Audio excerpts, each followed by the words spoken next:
Hey, I'm Roger from Hoka Australia, and I'm here to introduce some pretty special releases for this March. We have, adding to our performance suite of products, the limited edition Mach Supersonic in a hot orange print for the Year of the Tiger. And we have a shoe that people have been asking us about for quite a while now, Carbon X3. I've got to say, with both of these shoes, there's a reason I'm presenting them together, and it's not just because they're both dropping on March 1. It's because they were actually designed to go together. And a really important thing that's happened at Hoka in the past few years has been the line has been cleaned up. We've had a lot of really interesting products for specific purposes, and we've reached a point in the brand's evolution where every single model has to stand on its own.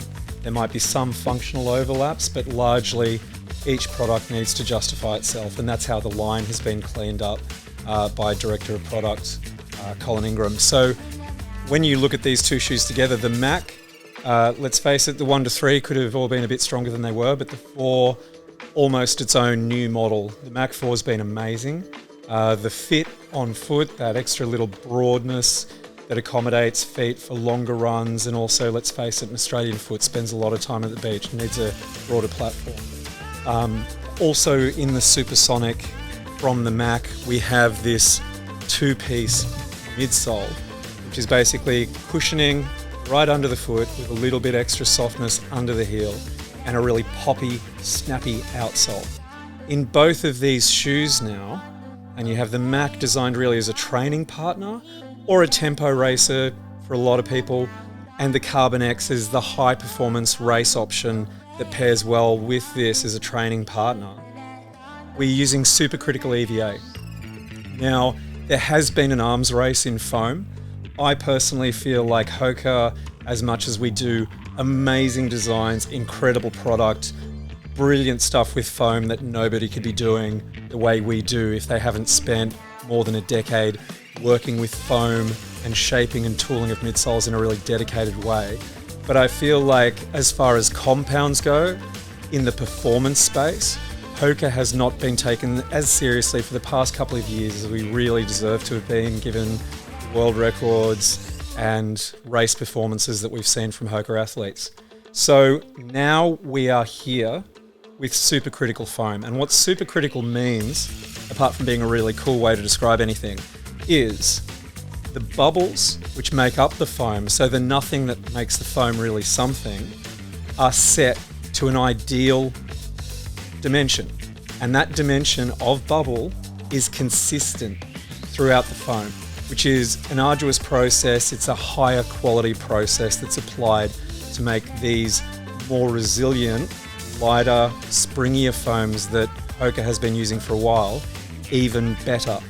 So what I've seen and why I'm doing this shoot today is that there's an important thing to note about the Carbon X3. It's not just this beautiful technical knit upper, which people are going to find works beautifully, essentially like a sock with a rocket on it, for holding your foot to the shoe, but also accommodating some broader feet that maybe haven't found a space in the performance market. The important thing to note with the Carbon X3 is that it is also going to be a shoe where a lot of you, we know some of you shop online, some of you go straight into stores and maybe ask for your size without even putting it on first. About 2 out of 3 of you are going to go a half size down in the Carbon X3 than you normally would. So what that means is if you're typically a 9, there's a good chance you're going to be an 8.5. I feel as though there's a little bit of room here in the toe, and let's say if you are normally right up against the front wall of your shoe, you probably won't want to size down. But if you usually have a little bit of toe space, anything more than half a thumb width, you will likely find yourself wanting to go a half size down Carbon X3. So there we have it. Carbon X3, really high quality, booty fit, tech knit upper, supercritical foam, loved by a lot of people who have now tried this, who have previously been using other high performance carbon shoes. They're coming into Hoka now because of the Carbon X3 and the Mach Supersonic, which I think everyone is going to find very capable as a race day performer, or as that high performance tempo offer, or simply as a favorite use it for everything shoe. So there you go, Mach Supersonic, Carbon X3, releasing globally March 1.